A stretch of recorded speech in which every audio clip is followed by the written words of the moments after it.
O que estará escrito em sua lápide?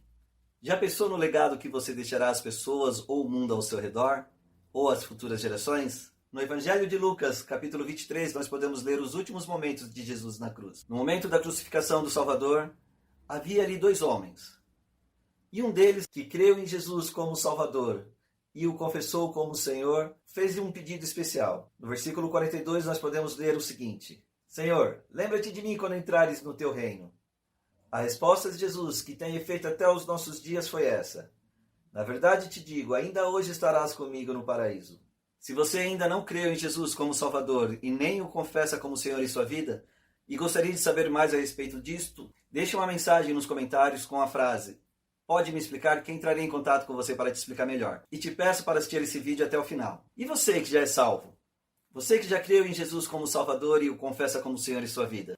Você já parou para pensar na promessa do versículo 43?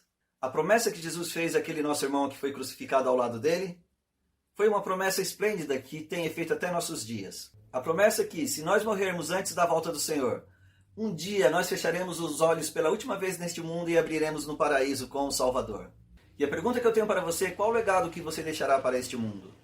Na carta aos Hebreus, capítulo 11, o autor nos faz lembrar de nossos irmãos que pela fé na vinda do Salvador deram suas vidas e nos deixaram um legado. No versículo 37 do mesmo capítulo está escrito assim: que esses irmãos foram pessoas da quais o mundo não era digno. E no versículo 23 do mesmo capítulo nós temos a história de Moisés. Pela fé, Moisés já nascido foi escondido por 3 meses pelos seus pais, pois viram que o menino era belo e não temeram o mandamento do rei. Quero te convidar a examinar um pouco mais sobre o legado que a vida de Moisés deixou para nós. Ao olharmos para a vida de Moisés, podemos ver o exemplo de fidelidade e obediência a Deus. Isso se encontra em Êxodo capítulo 3, versículo 10 e 12. E você também pode olhar os feitos de Moisés. Capítulo 14, versículo 21 e 22, nós podemos ler quando Moisés passa com o povo pelo Mar Vermelho. Em 1 Coríntios capítulo 10 vai dizer que foi o momento em que o povo foi batizado em Moisés. Moisés foi o líder que conduziu o povo no deserto por 40 anos. Números 14, foi ele que recebeu os 10 mandamentos. Êxodo capítulo 20, versículo de 1 a 17. E para finalizar sobre o legado que Moisés nos deixou, em Deuteronômio capítulo 34, versículo 10, nos diz assim: e nunca mais houve em Israel pessoa como Moisés, cujo qual Deus falava face a face. E esse foi o legado de Moisés. No livro de Josué, capítulo 1, versículo 2, depois de todo o legado da história de Moisés, o que Deus fala sobre Moisés é: Moisés, meu servo, está morto. Ser chamado servo de Deus é uma grande honra, pois mostra que Deus confiou e o considerou digno de realizar suas obras.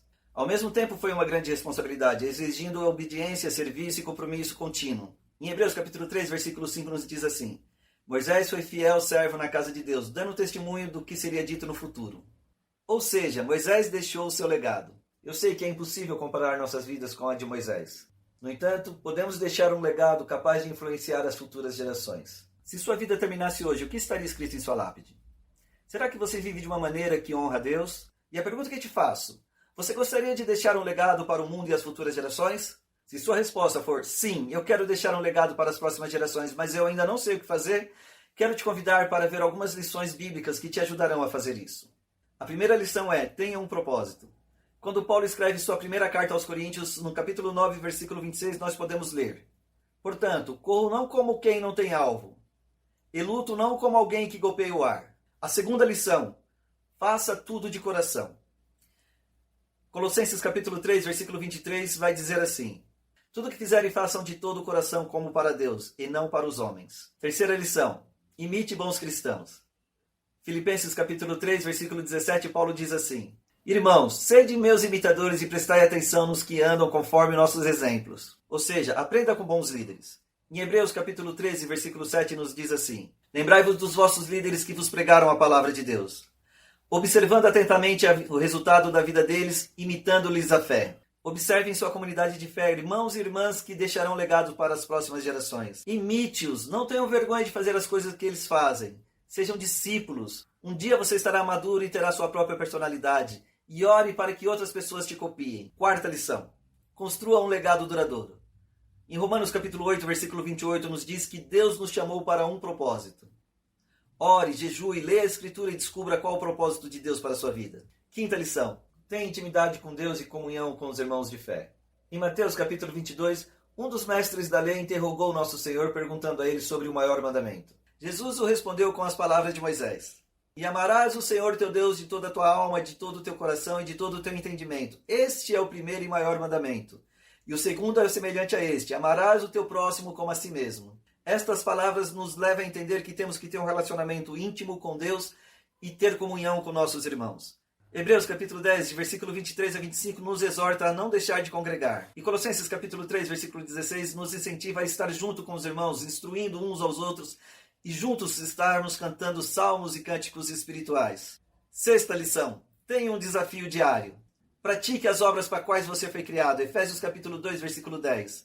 Porque somos criação de Deus realizadas em Cristo Jesus para fazermos as boas obras, a quais Deus preparou de antemão para que nelas andássemos. Sétima lição. Comece por pequenas coisas. Faça o bem a todos, principalmente os domésticos da fé. Gálatas 6:10. Os exemplos que temos para fazer isso. Ajude o idoso, visite o enfermo. Se você tem carro, use-o para o benefício da sua comunidade de fé. Sempre tem uma utilidade. Socorro o necessitado. Não poupe esforços físicos ou financeiros para ajudá-los. Oitava lição. Tenha uma busca constante por crescimento espiritual. Olhe para Atos capítulo 2, versículo 42. Os irmãos sempre estavam unidos, partindo o pão na comunhão e nos ensinamentos dos apóstolos. Tente o máximo fazer discípulos. Leia a passagem de Marcos 16, versículo 15. E de fazer discípulos de todas as nações. E nona lição. Basta você lembrar do que o nosso irmão Paulo escreveu em 1 Coríntios capítulo 13, de versículo 1 a 3. Para concluir, acredito que essas lições te ajudarão a deixar um legado para as próximas gerações, como Moisés deixou para nós. E quero te lembrar da promessa de Jesus lá na cruz para aquele nosso irmão que foi crucificado. Ainda hoje estarás comigo no paraíso. Significa que, se fecharmos os olhos neste mundo pela última vez antes da vinda do Senhor, podemos ter certeza que o reabriremos com o Senhor no paraíso.